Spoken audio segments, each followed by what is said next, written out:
Kabisote, kabisote, kabisote. Ayan o, meron tayo dito. Steak. Joke lang. Pork chop yan, US cut.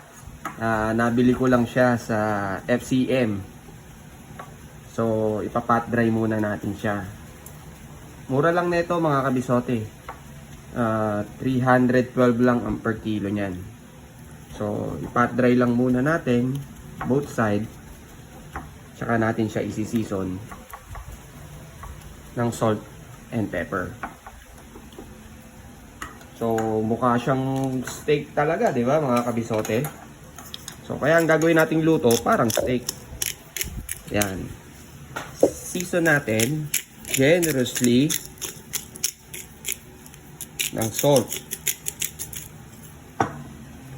at pepper.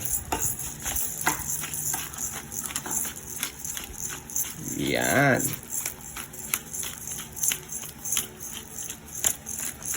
Siyempre, both side.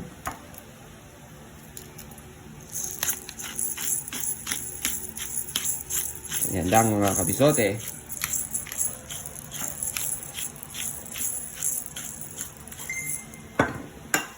Tapos, salt din.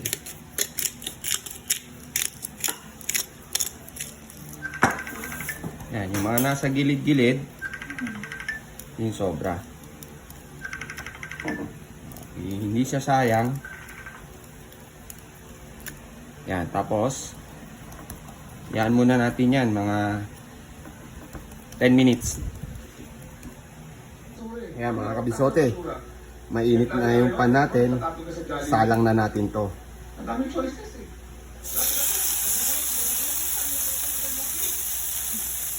2 minutes per side ang gagawin natin dito mga kabisote. Yan kabisote, 2 minutes na. Flip natin. Yan. Saka tayo maglagay ng garlic.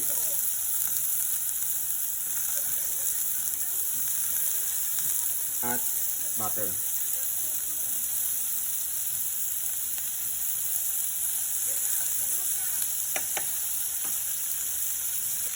Lalagay din tayo ng thyme.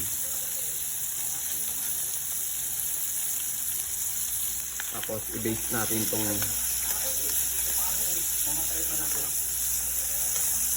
steak natin.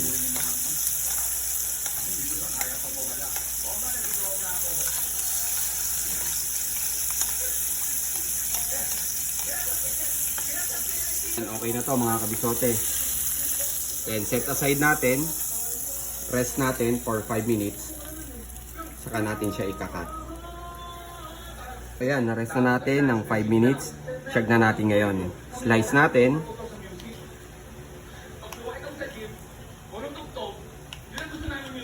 Tingnan natin kung sakto yung pagkakaluto. Bali, total of 4 minutes to mga kabisote. 2 minutes per side ang ginawa natin dito. Yan. Kaya, ayan. Ayan mga kabisote. Ganda ng pagkakaluto. Tikman natin siya. Diba? Parang totoong steak.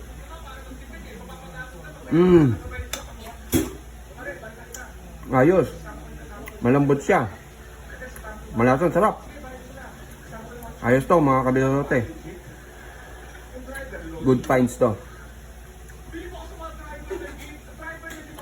Masarap siya. Malambot. Sakto yung pagkakaluto. Ayos mga kabisote. Pangnihintay mo kabisote. Tara. Kakain na.